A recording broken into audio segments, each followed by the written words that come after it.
Punjab assembly 523% کم و بیش انہوں نے اپنی تنخواہیں بڑھا دی، اور ساری اکثر سیاسی جماعتیں ایک پیج پر، وہاں کوئی جھگڑا نہیں، اپوزیشن کا حکومت کو کوئی جھگڑا، ہاں تمہارے باپ کا مال ہے یہ، اس قوم کے ٹیکس سے تم عیاشی کرو، اور قوم کے بوڑھوں کو پینشن کے لیے پیسے نہ ملتے ہو، اضافہ نہ ہوتا ان کا، تمہارے ابا جان کے پیسے سے تم نے اضافہ کیا ہے، جواب نہیں دینا اللہ سبحانہ و تعالیٰ کو۔ نیشنل اسمبلی 100% اضافہ تنخواہوں کے اندر، ان کی تو گاڑیاں کروڑوں کی ہیں، یہ پیریڈ بھی نہیں ہے ان کے لیے۔ Why then for an increase for you؟ 2-4 غریب غربا ہیں جن کو میں جانتا ہوں، چھوٹی جھوپڑیوں میں رہنے والے، شاید وہ کسی اسمبلی کے اندر ہوں گے، ادروائز تو کروڑوں کی تو ان کی گاڑیاں ہیں۔ اور میں نے اس جگہ بیٹھ کر کئی مرتبہ کہا، کوئی جج، کوئی فوج کا جنرل، کرنل،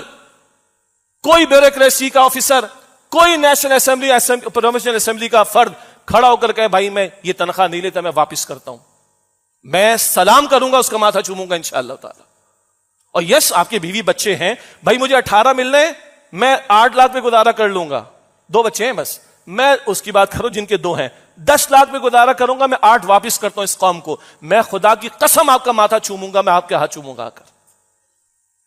میں نے ادھر بیٹھ کے کہا یہ ریکارڈ ہوتا ہے، پوری دنیا میں جاتا ہے، ہو سکتا ہے چند ہوں گے، میں نفی نہیں کر سکتا،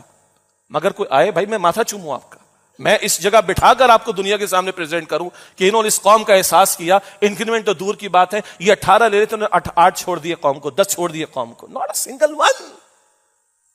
ایف بی آر 1010 گاڑیاں ہم نے خریدنی، چیئرمین کہتے ہیں 700 ارب کی کرپشن ایف بی آر میں ہوتی، میں فائلر ہوں بھائی، میرا ٹیکس کٹتا ہے، آپ کا کٹتا ہے، بزنس کمیونٹی اتنا ٹیکس نہیں دے رہی جتنا آپ اور میں سیلری پرسنز دے رہے ہیں، ایف بی آر میں جمع ہوتا ہے نا، وہ قوم پہ خرچ ہونا چاہیے۔ ایف بی آر کا چیئرمین کھڑا ہو کر کہتے ہیں سینیٹ کے اندر کہ ہاں جی 700 ارب کی کرپشن تو ہمارے ہو رہی ہے، اور تم یہ عیاشی کہ تمہیں 1010 گاڑیاں چاہیے،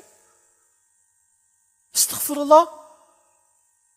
یہ ہمارا میری ٹائم کا بزنس، سمندر کے ذریعے سارا بزنس، پورٹس کے ذریعے ہزاروں ارب روپے کی کرپشن ہو رہی ہے، یہ اخبارات چھاپ رہے ہیں، سارا کچھ آڈٹ ہوئے، انالیسس ہوئے، سارا کچھ آ رہا ہے، یہ لوٹ مار لگی پڑی۔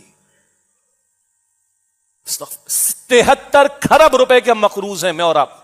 73 کھرب روپے کے، اور ہم سود ختم کرنے کے لیے تیار نہیں، ہاں لوٹ مار ہم عیاشی ہم کرتے رہیں گے۔ میں اور ایگزامپلس نہیں دے سکتا آپ کے سامنے، اور خون کھولتا ہے ہمارا ان چیزوں کو بیان کر کے اور پڑھ کر سن کر۔ یہ سب حقوق العباد کا مسئلہ ہے۔ اب آخری بات پہ بات مکمل، اللہ کے رسول علیہ السلام نے فرمایا، بلکہ